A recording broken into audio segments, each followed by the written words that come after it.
Once learners have explored the basic rules of international humanitarian law in Module 2, then they are brought to explore the reality of things.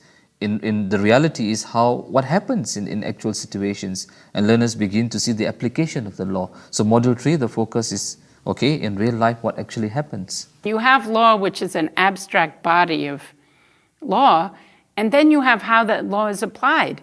And so this introduces students to the reality of how IHL is applied during wartime, the dilemmas that combatants face.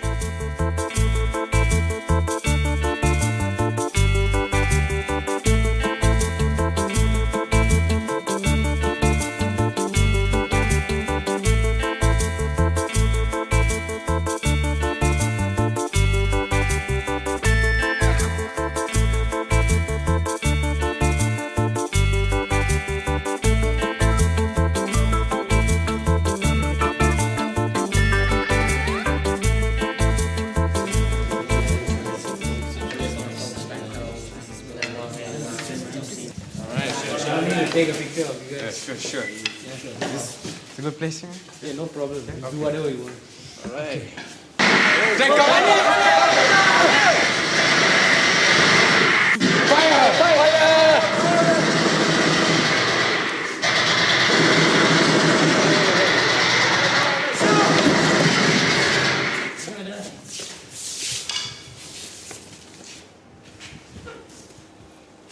We have the place surrounded. Put your weapons down and come out with your hands in the air. Put the gun down. Put the gun down. Get up, both of you. Bring her over here. No. Quickly. No. Put her down. Get down. You. Who is your captain? I don't know. Stop lying. I'm not. You're telling us the truth right now. I'm fisherman. Don't believe her. Yeah, kill her. Just kill her, Lieutenant. She's excess baggage. No. If you don't kill her, I'm going to kill her myself. Stand back, Lieutenant.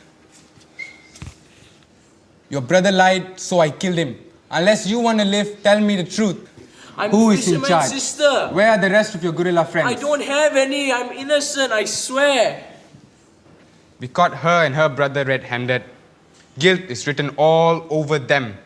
But now, I am not sure. Each one of you is the lieutenant, and you will have to decide what you are going to do with the woman captive. Was she a combatant? Was she a civilian? Are you going to kill her? So I would like you to write down there, all right, what action you're going to take and why. I'll give you about 3 minutes to write down.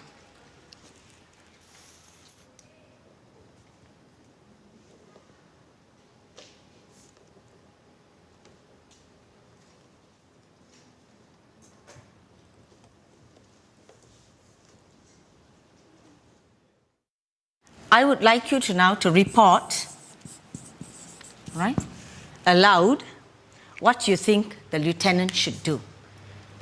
All the evidence that we have lead to say that they are one of the combatants. So I think they deserve to die. No, I disagree. I don't think they deserve to die, but like he said, all evidence points to them being guilty. So right now, we will treat them as, combatants. We don't know yet, but like he said, all evidence points towards them being Killing them combatants. is not an option. No, we won't kill them. IHL law says that you cannot kill a prisoner if he or she has surrendered. We know that they're combatants. They come out with hot weapons. Can I ask you something?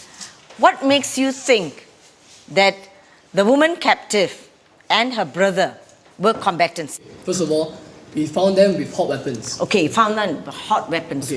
Two. When they came out and when we took them for integration, they did not state that they were hostages. They did. Right. The only thing they said was that they were fishing somewhere, but there was no pond, no rivers to be seen around there. So that's definitely a lie. It's come to a decision that what we would do to that female prisoner, I and most of us agree that we should first of all interrogate her, get as much information as we can. If we cannot get that information, then we have to hand her over to the prison camp. But Javin here says that we have to kill her, and that goes against IHL, and you don't want to go against IHL. It comes to a decision. The decision states that interrogate her. If no information is available, she goes to prison camp. All right, thank you. Now, I just want about a few minutes to ask you this question. How did you all come to this decision not to kill her? Based on IHL. What? Yeah, you based it on IHL.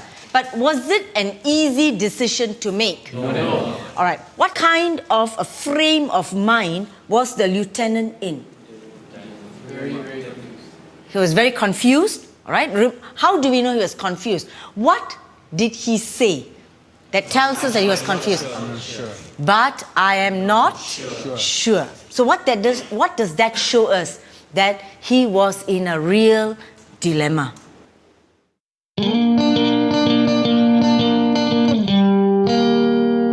My program started off with a role play after a study of the story on Is She Telling the Truth? I gave them a worksheet in which they had to decide on what the dilemma was and the action that the lieutenant was supposed to take, the advantages and disadvantages of the decision. And if they could not come to a decision at all, then they had to come to this no easy answer decision. I was very, very happy with the way the lesson turned out to be. For one thing, because I could keep within the time that I had planned. Two, the boys responded very, very positively, and I was able to get them to see the objectives of the lesson. So for me, it was a very good lesson.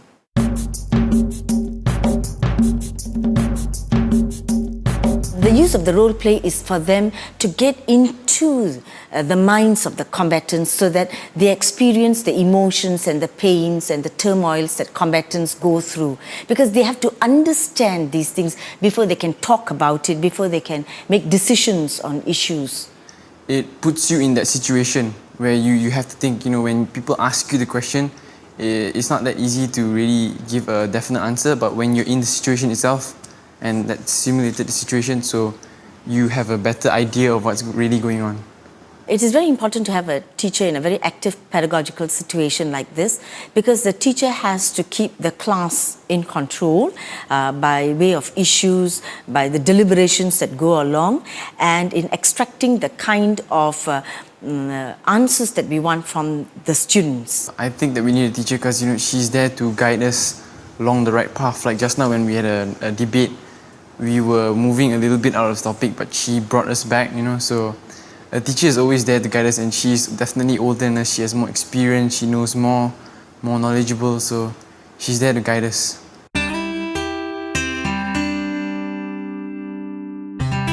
I learned a lot that life is not made up of easy decisions and tough decisions, dilemma, and you always have to maintain your human dignity by choosing the right thing to do. I always looked at it at a point of view where the people killing the other person was a very bad guy who had no moral values, had no rules in his head.